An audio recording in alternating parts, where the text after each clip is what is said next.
Hey, this is John Petrucci. This lesson I'd like to continue on the topic that we started last time. And what I'd like to do is give you some practical ways that you can actually practice these ideas for technique and to further help you learn the neck, and also to start to kind of move away from just keeping these in one position and get you used to moving a little bit diagonally, both this way and that way. All right, so here's the first one.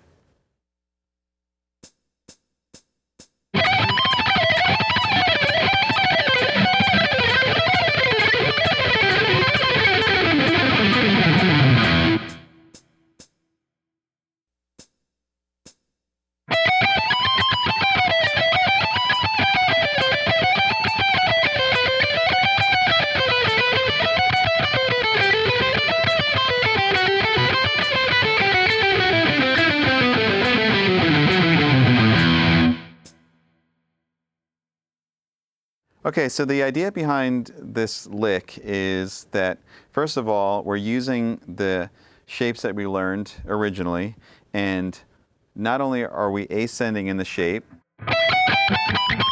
but we're descending as well.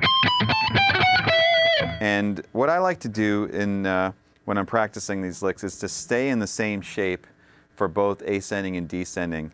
And by doing that, you're going to have a repeated note. And the cool thing about that is that you can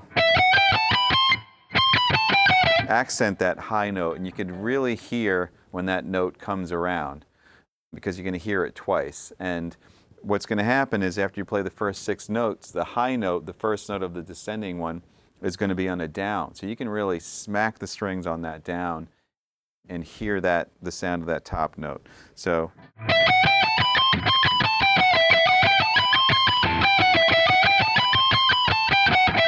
and it's going to be the same.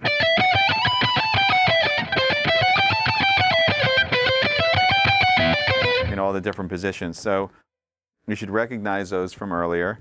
And finally, at the end of this lick, it descends throughout one of the scale patterns that we talked about earlier as well. So you're going to take 6 notes at a time.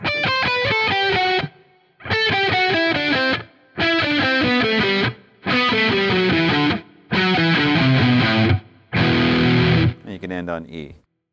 And once again, the cool thing about that is that you can see how these little shapes that you're actually playing this way, going down the strings, all of a sudden you're going to see them appear going this way down the strings. And I think it's a really good sort of visual connection, and it teaches you where these shapes came from, and it makes them a lot easier to digest.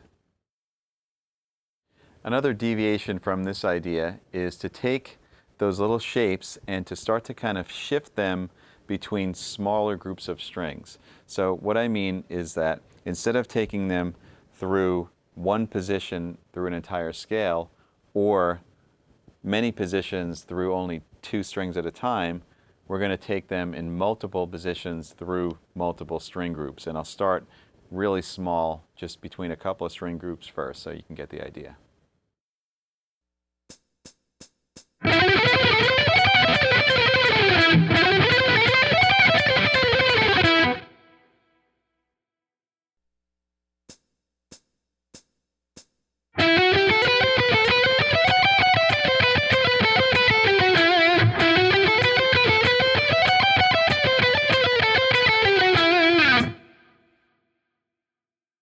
So what's going on here is that, first of all, we're playing these in groups of 16th notes. So you're going to hear da da da da da da da da da da in the pattern, as opposed to a triplet that we were doing before. That's the first thing to understand. The second thing is how they're moving, is that we're taking string sets and we're combining them. So what I mean by that is the first one starts on E on the G string. It goes like that. So you should recognize that. And then what we're going to do, instead of just moving up to the next string set, the next set of notes on the same strings, we're going to move up to the next position on the next set of strings. So there's a bit of a shift. So now you take where you are and you move your first finger to the next note in the scale. In this case, it's B. All right, so already now we're spanning this much room as opposed to either this much, or even when you do a full position scale, it's not that much. So we have a lot more range that we're spanning here. So here are the two positions once again. That's a very simple way to practice that. You can go ascending. All right, but what I did is I kind of applied this sequence of notes, this pattern, which is something that I use all the time when I'm doing a run, maybe at the end of a solo, or something where I want to sort of build tension and really make something crescendo. So this is a 16th note pattern. It goes like this. And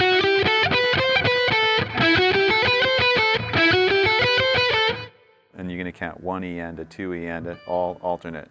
Down, up, down, up, down, up, down, up. And then you move up to the next position, and you play the same thing. All right, the descending part of it is a little bit, it doesn't really follow too much of a pattern, but the best way to describe this to you is that I'm taking groups of descending notes 3 at a time, like that, and I'm kind of playing them to the feel of a 16th click, but in groups of 3. So it's a little bit syncopated sounding, and it breaks from the pattern that we used ascending. So here's what it sounds like when you connect it.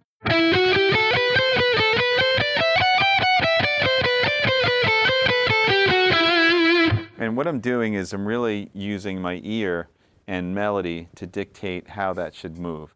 When you hear it slow, you can really hear what I mean. You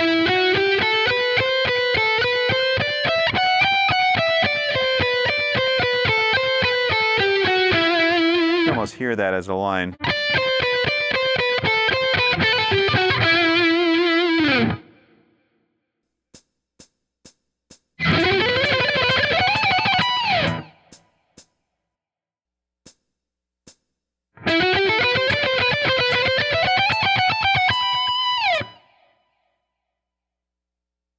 Okay, all right, so in this case, once again, we're using the same shifting of positions, and it sounds like when you play it fast, one really cool, long lick, but when you break it down, you can really see how basic it is, and it makes it easier to learn and to practice. So we're going back to the 16th note triplet feel, and we're going to do the same shifting of positions. So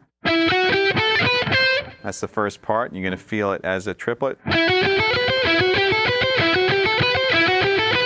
Now, what we're doing, instead of moving up to the next position and starting on the first finger, we're going to move up to the next position and start on the fourth finger. So that's the main way that this differs from the previous one. So we're going to start on the D here, and then we're going to descend with 2 groups of 3. Now, the reason why I do 2 groups of 3 there, and if you notice, everything is kind of grouped in 6s, is because the pick will end up on a downstroke with each group of 6. So I'm going down, up, down, up, down, up, down, up, down, up, down, up. So the first group starts on down. Second group starts on up. If I were to only say do 3 notes on the second part, my pick on the next section would be on an up, which is not impossible, but it's harder, and it's harder to play fast when you can't really feel where your pick is landing. That's why I like to kind of keep things in these examples to accenting on the downstroke. So that's the first part. And then we're going to repeat the note that we just ended on, the B.